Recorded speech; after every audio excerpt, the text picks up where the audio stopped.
I'm ready.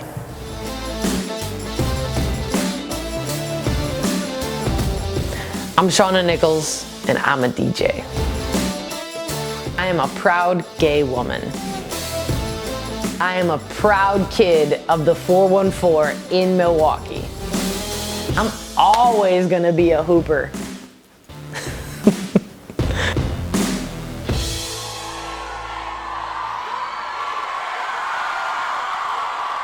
I didn't know that I could be a professional DJ. Even when I was in grad school, as a 25, 26-year-old, I had no idea. I was getting my master's degree in communication, and I had no idea still what I was gonna do. I was literally playing basketball and just figuring it out as I went. Music, again, had always just been a part of my life. I made, mixtapes as a kid. I was that kid that had my boombox and waited as those first 2 notes played to push record and literally make a mixtape.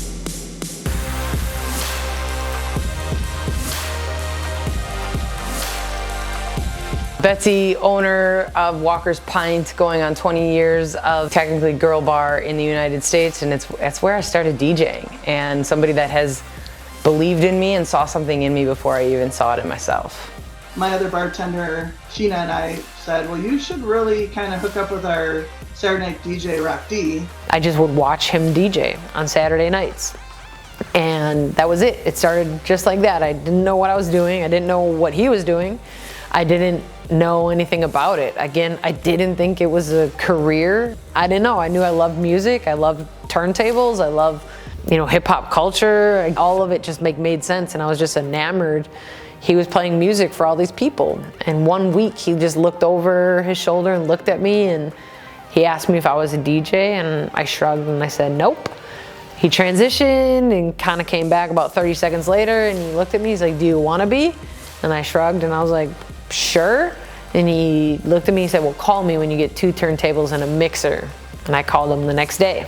And so I found a place in Milwaukee, and I bought 2 turntables and a mixer, and from then on, DJ Rock D became one of the greatest mentors and had me essentially, it was an internship I didn't even know that I needed or I was doing, frankly.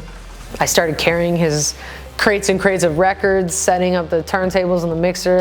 I learned how to troubleshoot. I learned everything. For about 2 years, he and I got to spend time together, and he taught me everything that I still know to this day when it comes to DJing. And there's moments still where a light bulb will go off, and that's what Rock D meant. He was totally down to teach Shawna how to do her thing. Taught her on vinyl, which, I think is way more difficult to match beats and everything with those, and it just sounds so cool. Once he had her going, he would just kind of step back and let her run the show on Saturdays and practice, and it was awesome. And then our Saturdays just started building and building and building, and everyone was having a great time. And little by little, Shawna became the main DJ on Saturdays. This is gonna be fun, let's go!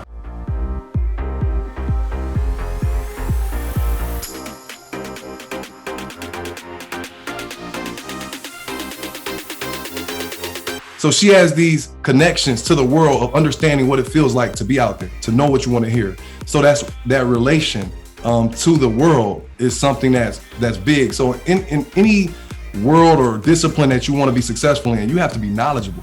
You have to be driven. You have to work hard. Alando is one of my dear friends. He is the reason I became the Badgers official DJ, and he made it happen. So a lot of people think when they think of disc jockeys or DJs, they say, oh, they're pressing buttons. No, you have to study the world. You have to study the individuals, the games, the players that may like this. So you have to do your homework, in other words. And she's a person that, when I said was this fierce competitor, she's found a different world to be able to keep that drive, that competitiveness. The success has come because she's an athlete by nature. I don't know that I realized that it could be a career until, honestly, maybe until I got the job as the Bucks official DJ. The most important job in the building is the DJ. It's by far the most important job. No matter from when doors open, even before doors and players are warming up, getting their blood going, getting their feeling going about, getting ready for the game, all the way to tip and into the game. I mean, you have to create an environment. I mean, that's what, it's kind of like your you're moving, you know, the vibe in the building, the energy, like literally based on you. If you hit the right thing at the right time with the right energy, you know, I'm a firm believer that we contribute to the team's success and the environment that we create. And the environment starts with her and the music she plays. I mean, it's hands down. If you hit that right song at that right time, you know, the crowd will go crazy.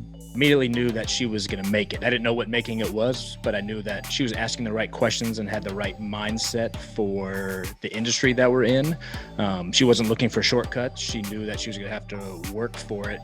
All of a sudden, this whole new road opened up for me that I didn't know existed, and I want to see how far it goes when it comes to music. And it's just been an incredible chapter in my life that I didn't expect at all. For as long as I've been DJing, I didn't know that I could make a legit career for a significant amount of time playing music in the music industry and live entertainment. It brings a tear to my eye, not of sadness, but of just elated joy to see her on these stages, to see her represent and to see her like really succeed. I mean, it started with the Badgers. Oh my goodness, like it is, she's doing it, like, oh my God.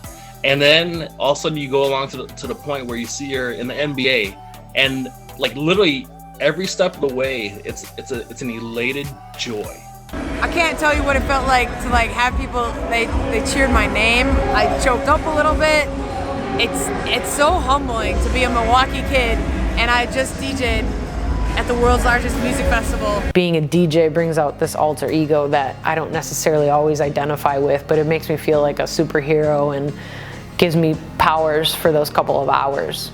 I love the quote that music is what feelings sound like, because there's a song for every emotion.